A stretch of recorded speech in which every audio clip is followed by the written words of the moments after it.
Greetings, YouTube. Someone asked if I would be covering the inauguration speech of Obama's second term, and I may cover more details at some point in the future. I may not. I haven't decided.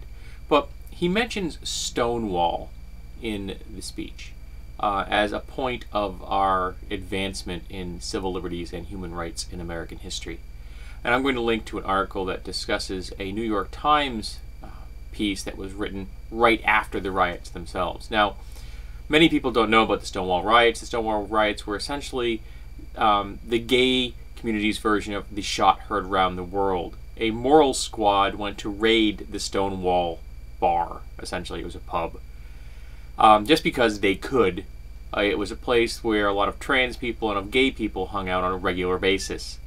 And whenever their arrest records were low and they needed to rack up some scores, it looked like they were trying to do something against the morals of the time, you know, making sure you're keeping everything straight and narrow, and I emphasize the term straight. They would raid a gay bar, arrest a bunch of people, and then they could say how they had been stepping up into the plate and doing their job, keeping the morality of the world going forward. Well, this particular raid didn't go as well. The crowd turned on the cops. In fact, the crowd turned on the cops to the extent that the cops themselves, after having cleared out the bar, went back into the bar, closed and locked the doors, and called in a SWAT team. And the crowd was trying to get in to get at them. The cops themselves were terrified they were going to be dragged into the street and killed. No one actually was seriously injured. The cops themselves were not harmed. SWAT teams were called. And most of the reaction of the crowd eventually shook down into a lot of mocking of the police. In fact, an entire line of drag queens danced and sung in the street, mocking the police.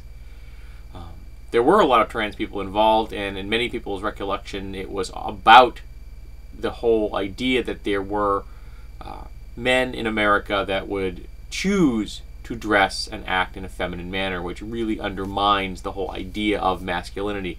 Now, there's a comment in the section below the article piece on Boing Boing, which I thought was very pertinent.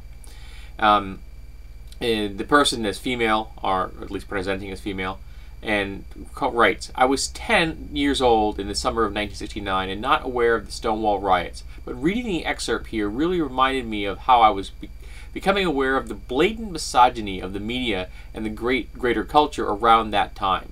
You got the idea that the world not only looked down on women, but felt a little sorry for us, being born weak and feminine. Therefore, any male who acted female, identified as female, and or wanted to be female was obviously crazy and worthy of scorn. The flashback is not a pleasant one." And I think it's relevant to remember that that not only was the state of mind in 1969, but in the minds of many people in America today in the 21st century, it is still the state of mind that they hold. That a man that they consider male wants to be something other than 100% masculine male is worthy of scorn. Interestingly, people that are identified publicly as female that want to act male, I've gotten the impression from a lot of articles it's almost like people think that, well, you know, she's trying to be better than she is. She's trying to, you know, take some of that power away from men by acting male. Because we still have this incredibly imbalanced view of the genders in America. But Stonewall was an important moment. It wasn't the end of the fight for gay and transgender equality in America. It was the beginning. And it was important. And it needs to be remembered.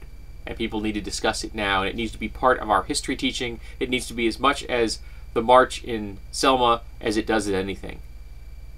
Because all Americans need to be treated equally under the law, regardless of their sex, gender, orientation, ethnicity, political or religious affiliation, any of it. In America, we believe in equality, and that means for everyone, not just the privileged, not just if you're white or male or Christian or in the political majority. Everyone. Stonewall should remind us of that. It was an important day in our history, It was an important event in civil liberties and human rights across the world. I'm glad that Obama evoked it. I'm hoping that he actually walks up to the plate and does something about it, though. Sure, his speech was liberal, but on his best days, Obama is a centrist. And on his worst, he's a center-right corporatist. He's not a liberal progressive, folks. He may be more liberal than the current batch of GOP candidates, but that doesn't make him liberal. Obama's about as liberal as Eisenhower and Nixon. But at least he mentioned Stonewall, which is a major step forward, I think. So I'll give him kudos for that. So tell me, did you know about Stonewall? Had you ever heard of it before this speech? Or was it a mystery to you? Did you not know that our gay brothers and sisters have a history of their own? That their fight in civil liberties is our fight for civil liberties?